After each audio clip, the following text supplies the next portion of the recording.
La bonne info, c'est à la bonne heure sur GTV. Bonsoir à toutes et à tous. Merci de suivre l'actualité de ce vendredi 8 novembre 2024, dont voici les titres. Célébration de la journée des forces armées, la première pour le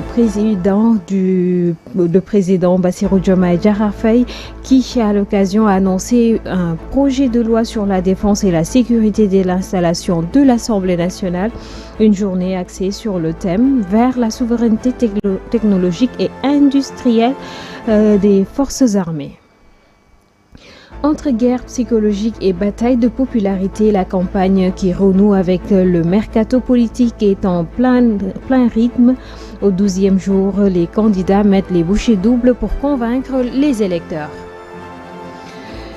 Agence de presse sénégalaise, Thierno Amadoussi passe le témoin à Momar Diong.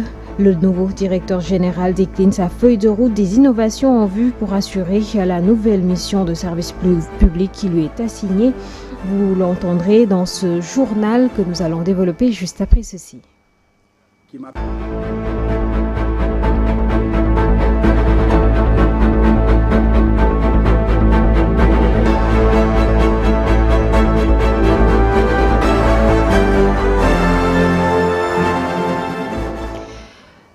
Bonsoir mesdames, mesdemoiselles et messieurs, cette édition que nous démarrons avec le président de la République Bassirou Diomaye Diakhar Faye en tant que chef suprême des armées a présidé ce vendredi 8 novembre 2024 la cérémonie de la journée des forces armées placée sous le thème vers la souveraineté technologique et industrielle des forces armées. À cette occasion, le chef de l'État a annoncé la préparation d'un projet de loi sur la défense et la sécurité nationale qui sera présentée dès l'installation de la prochaine législature. Cette initiative n'est pas la seule d'ailleurs annoncée par le président de la République. Un prix spécial du président de la République pour l'innovation industrielle à vocation militaire sera également institué. Le président Bassirou Diomaye Faye a précisé que ce prix vise à faire émerger un nouveau secteur industriel créateur d'emplois. Le chef de l'État a enfin chargé le Premier ministre et le gouvernement de mobiliser l'ensemble des acteurs nationaux, publics comme privés, ainsi que les partenaires internationaux pour atteindre cet objectif dans une démarche pragmatique et réaliste. Sur le même thème, la journée des forces armées a été également célébrée à Tambacounda en présence des autorités administratives et locales. Occasion choisie par le gouverneur Guédiou Diouf de rassurer les populations après avoir visité les équipements des forces de défense et de sécurité. Mais vu la position géographique de la région, la collaboration des populations s'impose suivant les propos du gouverneur de Tambacounda au micro de notre correspondant sur place, Amadou Diallo. Le thème de cette année rentre en parfaite cohérence avec la vision souverainiste de M. le Président de la République, chef suprême des armées, qui a une vision pour un Sénégal souverain dans tous les domaines, mais particulièrement dans le domaine de la défense et de la sécurité. Après avoir visité les stands et après avoir découvert tout l'équipement que nos forces de défense disposent au niveau de la région de Tambacounda, j'ai un sentiment de satisfaction, un sentiment de sécurité renouvelé, et on peut rassurer les populations dans ce sens en leur disant que l'État a mis à la disposition de nos forces de défense et de sécurité au niveau de la région de Tambacounda des moyens qui peuvent permettre véritablement d'assurer la sécurisation des personnes et des biens. Oui, la sécurité et la défense, c'est l'affaire de tout le monde. Nous appelons les populations à une collaboration avec nos forces de défense et de sécurité, notamment dans le renseignement et la remontée des informations, puisque les populations sont sur le terrain, l'ennemi également passera forcément au niveau des populations pour pouvoir entrer sur notre territoire. Donc si les populations collaborent en remontant les informations et les renseignements utiles à temps, nos forces de défense et de sécurité pourront apporter la réponse nécessaire en temps réel. Et puis à présent, nous parlons de la campagne électorale sur les législatives anticipées. La campagne donc pour ces législatives du 17 novembre prochain qui bat son plein si certains candidats préfèrent rester dans la capitale sénégalaise. D'autres sont dans le fin fond du Sénégal pour convaincre les électeurs afin d'avoir une majorité au soir du 17 novembre. Mama Wassal nous fait l'économie des activités de cette 12e journée de campagne électorale. Les coalitions continuent leur activité de campagne, des mobilisations de part et d'autre. C'est dans une ambiance totale que le Premier ministre a titillé ses adversaires par des chansons. C'est pas les marabouts sérieux. Pastef rassemble des foules impressionnantes dans le nord du Sénégal. La caravane nationale en route pour le stade Malade Wade de Saint-Louis pour un grand meeting dédié au pôle Nord. Le leader de la coalition, Diamak Ndiarigne Amadou Ba, était dans la capitale du rail pour convaincre les Thiessois. L'ancien Premier ministre a démarré ses activités dans la commune de Morolan sur la route des Niayes. C'est à Mboro où le candidat malheureux aux élections présidentielles a annoncé le méga-meeting qu'il compte organiser dans le département de Tivaouane. Quant à la coalition Sam Sa Kàddu, les leaders de cette coalition étaient dans le département de Tivaouane, Taïba Ndiaye et Mboro. C'est avec détermination que le maire de la capitale sénégalaise, Barthélémy Diaz, a fait une déclaration. Je cite, « Notre message est clair. Un Sénégal qui avance avec des solutions concrètes pour tous et toutes. » Les responsables de la coalition Takku Wallu Sénégal étaient dans le département de Bakel. C'est dans cette localité où ils ont annoncé ce jeudi leur soutien à la coalition Diamak Ndiarigne pour les élections anticipées du 17 novembre. Le président Macky Sall nous a demandé de soutenir cette coalition dans l'intérêt supérieur de la nation, a déclaré le maire de Kidira. Les autres coalitions et partis également multiplient des actions différentes à travers des porte-à-porte, visites de courtoisie, entre autres. En attendant le 17 novembre, toutes les localités du pays vont vivre au rythme de la campagne électorale. Afrikajom Center, dans sa mission d'œuvrer pour des élections transparentes et inclusives au Sénégal, a organisé une table ronde, une rencontre qui a vu la participation des communicateurs traditionnels du Sénégal. Ces acteurs se veulent également porteurs de messages de paix pour des élections sans incident majeur. Voici quelques propos qui ont été recueillis sur place par Ndella Ndiaye. En parlant au prophète, en lui disant parler aux gens dans les meilleurs termes. Et c'est cela aujourd'hui que nous demandons aux politiciens, de parler aux gens, de se parler dans les meilleurs termes, afin que la paix puisse régner dans notre pays et qu'on ait des élections apaisées, que le meilleur gagne et que le Sénégal aille vers les défis économiques qui nous interpellent tous et sur lesquels nous attendons notre future Assemblée. C'est cela aujourd'hui la raison de notre présence ici, en tant que membre de la communauté religieuse tidjane, mais aussi en tant que citoyen, pour venir parler au Sénégalais, faire ce plaidoyer pour que ce pays reste en tout cas cet havre de paix qu'on a toujours connu et qui fait sa réputation à travers le monde. C'est cela aujourd'hui l'objet de notre présence ici. Nous demandons la paix et la stabilité dans ce pays et nous invitons les Sénégalais, particulièrement les politiques dans ce combat commun, dans ces moments importants de la vie politique du pays. Chacun d'entre nous a un rôle à jouer pour faire revenir définitivement la paix au Sénégal. Les événements qui se sont succédés récemment doivent servir de leçon, mais malheureusement, tel n'est pas le cas, malgré la demande du président de la République avant le démarrage de la campagne, dont on note des scènes de violence que nous déplorons d'ailleurs. Ainsi, nous rappelons aux politiciens le rôle. Aujourd'hui, c'est une obligation pour nous tous d'écouter le chef de l'État, d'écouter ce message de paix, cet appel à la paix du chef de l'État, que tous les politiques, que ce soit du camp du pouvoir que du camp de l'opposition, puissent entendre cet appel-là, parce que le président est au-dessus de la mêlée, il est au-dessus de tout cela, et c'est cela qui fera en tout cas que le Sénégal puisse atteindre cet objectif. Le nouveau directeur de l'agence de presse sénégalaise a pris officiellement fonction ce vendredi. Momar Diong remplace Thierno Amadoussi.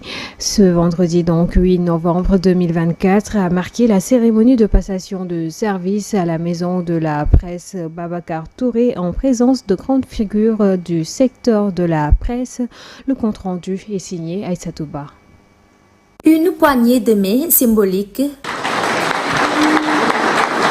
Deux grands journalistes, l'un entrant, l'autre sortant, la tête haute, passent le témoin avec le sentiment d'une mission accomplie au sein de l'agence presse sénégalaise, l'APS.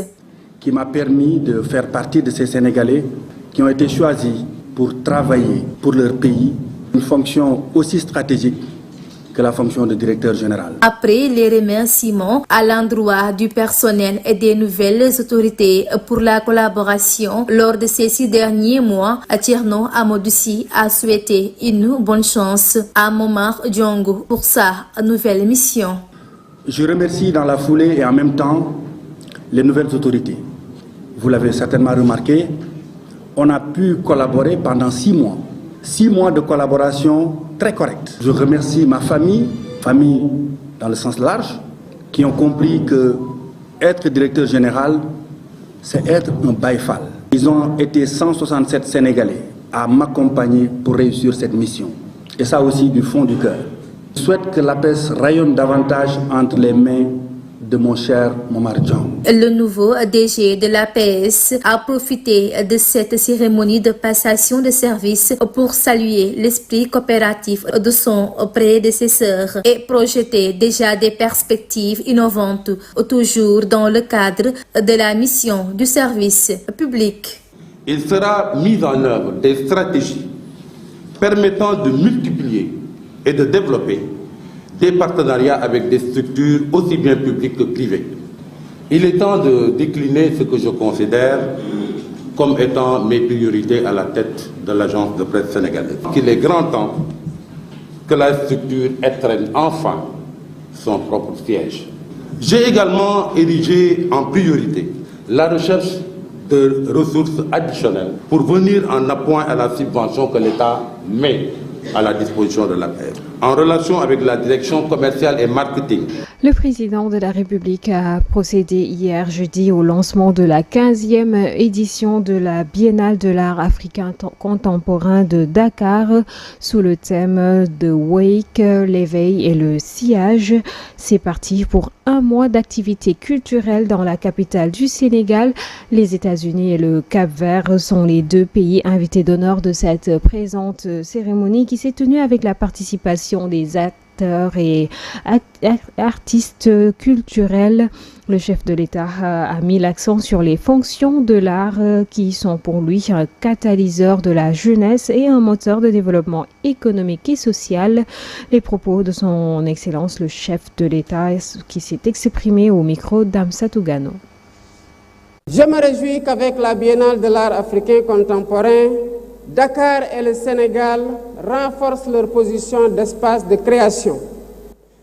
tey bésu mbégte la ci man jëm ci biennale art bi nga xamante ne ñu ngi koy célébrer fii ci diwaanu Dakar mu nekk nag prox ndoll ci Sénégal ak Dakar ngir ñu daal di gën a mën a ibbeeku ci li jëm ci wàllum aada ak cosaan ndax xam nañ ni li nga xamante ni moo jëm ci wàllum art dafa nekk mbir moo xamante ne ni dafa am solo ci li nga xamante ni mooy dund doomu aadama tey nag thème bi ñu daal di tànn di ko waxtaan dafay daal di fësal rek di mandargaal li nga xamante ni moo di taxawaayu lii di art ak li nga xamante ni moo di artistes yi daanaka ñu nekk ay nit yoo xamante ni dañoo am gis-gis lool mu mel ni sax ñu daal di méngoo ak li nga xamante mooy taxawaayu politicien ak ki nga xamante ne ni moo di homme d'état tey nag ñoom Toutes nos excuses pour cet élément en Wolof. Nous parlions donc de la cérémonie d'ouverture de la 15e édition de la Biennale de l'art africain contemporain de Dakar qui s'est tenue hier sous la présence effective du président de la République Bassirou Diomaye Diakhar Faye.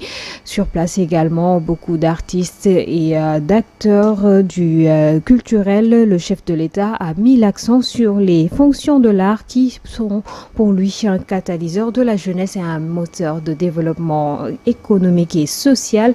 Suivons à présent les propos du président de la République au micro de Amsatou Gano.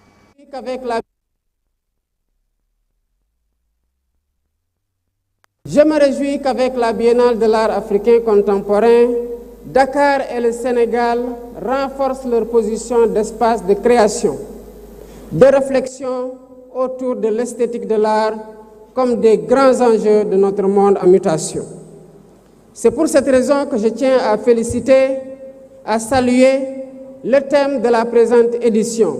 Cette thématique montre que l'une des fonctions essentielles de l'art réside dans le fait de capter l'évanescent, le transitoire, le fugitif d'un monde en perpétuel mouvement pour lui donner une consistance, une profondeur et une densité. La culture, dans sa diversité, est le terreau fertile à notre commun vouloir de vie collective. L'émotion qui nous saisit devant l'œuvre d'art peut modifier durablement notre vision du monde et orienter nos actions. L'artiste a ceci de commun avec l'homme politique et l'homme d'État, qu'il est sensible à la destinée de sa communauté. Il anticipe les mutations sociales et est aussi visionnaire. Son rôle pour mobiliser les énergies, celle de la jeunesse notamment, s'avère donc important.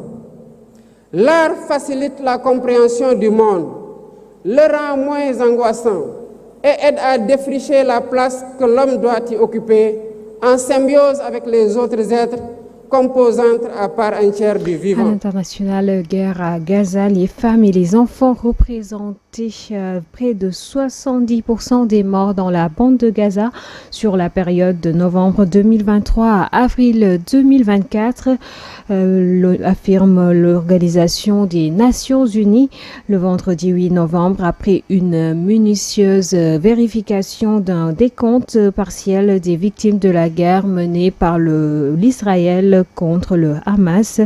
Selon le Haut Commissariat des Nations Unies, la proportion des femmes et d'enfants indique une violation systématique des principes fondamentaux du droit international humanitaire, notamment la distinction et la proportionnalité.